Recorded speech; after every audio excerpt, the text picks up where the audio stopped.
The most important thing, Bella, and for all young people when they trust Jesus, or anybody for that matter, is to be sure in the ensuing days that they keep their eyes on Jesus.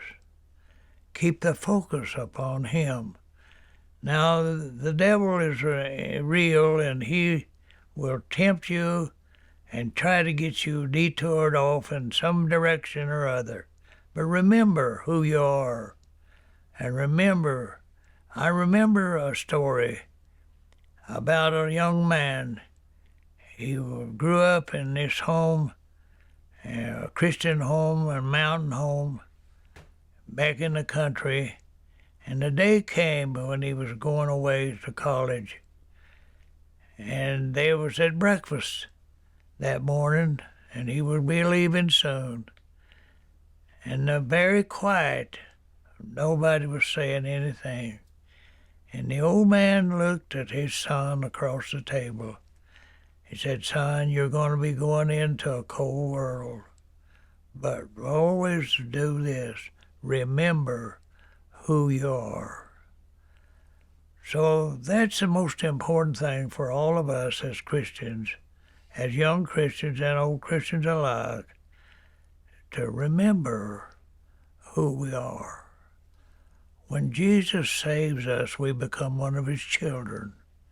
We are a child of the King, and we need to remember who we are and keep our eyes focused upon Him, regardless of the temptations that come our way. The devil's going to tell us always, "Wait, there's nothing to that. You wasn't saved." But remember that Jesus said, "Whosoever shall call on my name shall be saved." If you believe in Jesus Christ as your Savior and you've asked Him to save you, God don't lie. And remember, the devil is a liar, but Jesus is the way, the truth, and the life. May God bless you on your journey, is my prayer. Bella, don't ever be afraid to follow the will of God for your life. It may seem sometimes like it's impossible, but I remember quite often I've had to recall to memory about my Sunday school teacher, Aunt Ida.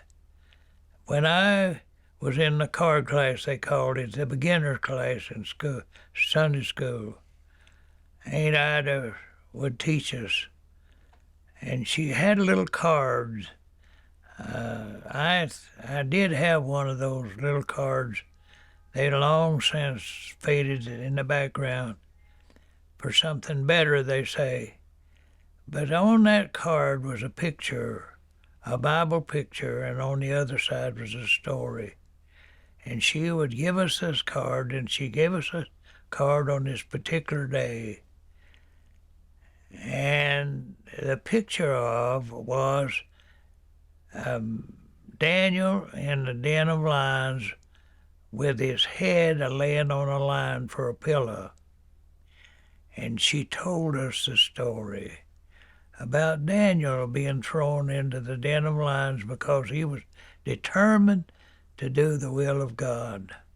He prayed 3 times a day, and he's thrown into the den of lions. God didn't, He could have kept him out of that lion's den. He could have kept him out if he wanted to, but instead He just got in there with him and closed the mouths of the lions. And at the same time as he slept through the night, the old king was in his palace on his bed of ivory, but couldn't sleep, turned and tossed and all night long. And she said, "Remember, children, remember this. As you've traveled down life's way as a Christian, it's always better to be in the den of lions with the Lord than to be in the palace with the devil." And that's my advice to all of us. Be sure that we We are in the will of God. And if we're in the will of God, all will be well.